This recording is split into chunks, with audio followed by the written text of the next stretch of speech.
RTC కార్మిక సమస్యలను పరిష్కరించాలని ప్రభుత్వం పరిష్కరించకపోవడంతో తీవ్ర మనస్తాపానికి గురై నర్సంపేటకు చెందిన డ్రైవర్ ఆత్మహత్య చేసుకోవడం బాధాకరమని సిద్దిపేట జిల్లా ఆర్టీసీ జేఏసీ నాయకులు ఆవేదన వ్యక్తం చేశారు. తెలంగాణ రాష్ట్ర రోడ్డు రవాణా సంస్థ చేపట్టిన సమ్మె 3వ రోజుకు చేరుకుంది. సమ్మెలో భాగంగా ఆత్మహత్య చేసుకున్న శంకర్ గౌడ్ మృతికి సంతాపంగా సిద్దిపేట పట్టణంలో కార్మికులు నల్ల రిబ్బన్లు మూతికి కట్టుకుని భారీ ర్యాలీ నిర్వహించారు. స్థానిక కొత్త బస్టాండ్ నుండి అంబేద్కర్ చౌరస్తా వరకు ర్యాలీ తీశారు. శంకర్ గౌడ్ చిత్రపటానికి పూలమాలలు వేసి నివాళులర్పించి మౌనం పాటించారు.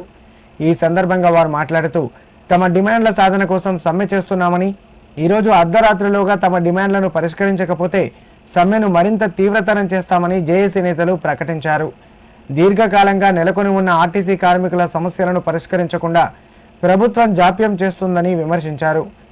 తెలంగాణలో ఆర్టీసీ విలీనం, పీఆర్సీ అమలు వంటి డిమాండ్లు నెరవేర్చాలని కోరారు. రాష్ట్ర జేఏసీ పిలుపు మేరకు మరి సమ్మె 3వ రోజు విజయవంతంగా కొనసాగుతున్నది. దురదృష్టవశాత్తు నిన్న నర్సంపేట డిపోలో టిమ్ము డ్రైవరు మరి ఆయన యొక్క ఆవేశానికి తట్టుకోలేక మరి పెట్రోల్ పోసుకొని అంటించుకున్న సందర్భం నిన్న చూసినా ఉన్నాం. మరి తాను ఆ కారణానికి దుస్థితి ఏంటి అని ముందుకు పోయినట్టయితే ఏ డ్రైవర్ అయినా కండక్టర్ అయినా మరి ఆర్టీసీలో తనకు ఇబ్బంది వచ్చినప్పుడు, తనకు బాధ వచ్చినప్పుడు, తనకు అవసరం ఉన్నప్పుడు గతంలో యూనియన్లు ఉండే ఆ యూనియన్ నాయకునికి చెప్తే సరే తాను పరిష్కారం చేస్తాడా చేయడా రెండో అంశం. తనకున్న బాధను ఇంకొక వ్యక్తికి చెప్పి తన లీడర్ అనుకున్న వ్యక్తికి చెప్తే మరి తన బాధ అంతా పోయేది. ఇంకా చూస్తూ ఉన్నారు. గతంలో కూడా డ్రైవర్ కండక్టర్ కూడా మరి ఆఫీసర్ల యొక్క ఆవేదన వారి యొక్క టార్చరు ఏ విధంగా ఉన్నదో ఈ 2 రోజుల నుంచి ఇక్కడ మనం గుర్తుపడతా ఉన్నాం.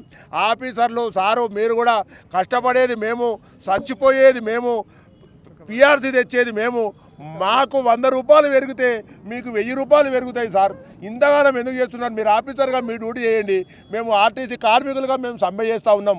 జీతాలు పెరిగితే మా ఒక్కరికే రావు, జీతాలు పెరిగితే మాకు 100 వస్తే మీకు 1000 వస్తాయి. మరి ఈ ప్రభుత్వానికి విన్నవిస్తూ ఉన్నాం. మరి ఈరోజు మరి విజిలెన్స్ రిపోర్టు ఈ సిద్దిపేట డిపో నుంచే పోవాలి. ఈ సిద్దిపేట డిపోలో ఉద్యమాలకు పురిటిగడ్డ, ఇక్కడి నుంచే ఈ రిపోర్టు పోవాలి. మరి మాస్టర్ పే స్కేల్ విధానాన్ని ఆర్టీసీలో రద్దు చేయాలి. అందరికీ ఒకే విధానం ఉండాలి, అందరికీ ఒకే పే స్కేల్ ఉండాలి. ఎక్కువ ఉన్న జీతాలను తగ్గియాలి, తక్కువ ఉన్న జీతాలను పెంచాలి. ఈ విధానాన్ని పాటించి మరి అందరికీ సమాన న్యాయం చేస్తారని తెలియజేస్తూ